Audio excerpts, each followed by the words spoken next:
Hey guys, thanks for stopping by the channel. Sean Valancourt coming at you, and today I'll be talking about credit repair services, but more specifically, what I think you should consider instead. I've been actually in the financial services industry for about 18 years, so I do know a little bit about this stuff. So I'm going to start off by just talking about credit repair services and how they work. So you'll have a conversation with someone at a credit repair service, and then what happens typically is they'll charge you up front. They'll charge you anywhere from 100, 200, 300 bucks, sometimes even more right up front. But then on top of that, they charge you monthly for as long as you're enrolled. And it's usually about 100 bucks a month. So let's just think about that.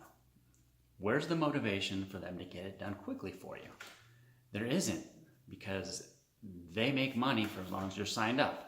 Only maybe motivation is to get a 5-star review on Google or Yelp or whatever. But at the end of the day, money talks, and they want to make the most money that they can. So they'll drag it out for as much as 6 months, a year, you name it. I mean, you can really get this stuff done in just a few months on your own if you have the right tools. Which brings me to what I think you should consider instead. Now, first and foremost, obviously you can buy books, ebooks, what have you, how-to books that teach you how to do it. But the problem with that is sometimes they're outdated, they're not always the most up-to-date, and you definitely want to stick with something that's up-to-date. And that brings me to what I think is one of the best options out there, hands down.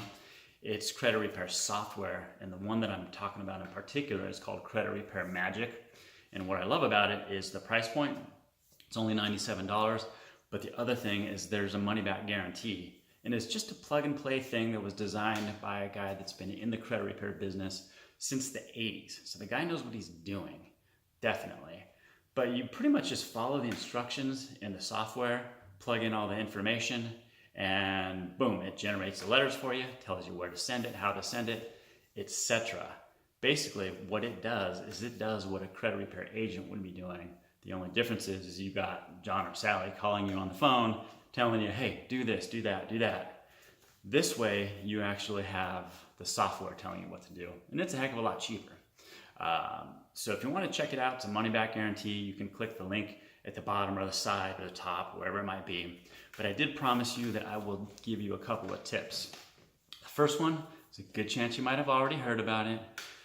The second one, I'm guessing you probably haven't, maybe you have. It just depends on how well versed you are in terms of credit and so forth. But number one, almost as bad as having a late payment is your utilization. So let's say you have a $1,000 credit card. The best position to be in is if you have no balance, okay, zero utilization, or 25% or less. So if you had a $1,000 credit card, you want to keep your balance at $250 or less, okay?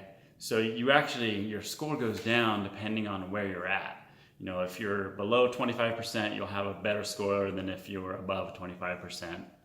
And even worse is if you actually have your credit card over the limit, that's really bad. And that's also why a lot of times student loans that are deferred really bring your credit scores down, because it shows that you have an original balance of, say, $6,000, but now the balance is $7,000 because you've been deferring it and interest has been accruing. So do whatever you can to pay your balances down to 25% or less.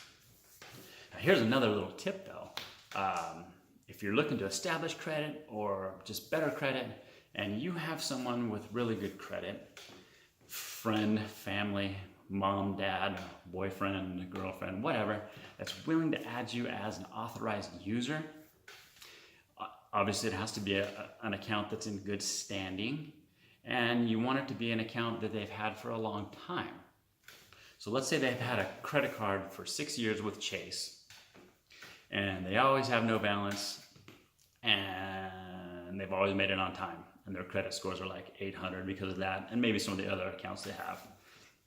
If they add you as an authorized user, you basically inherit their credit history, not their whole credit history, but just for that particular item.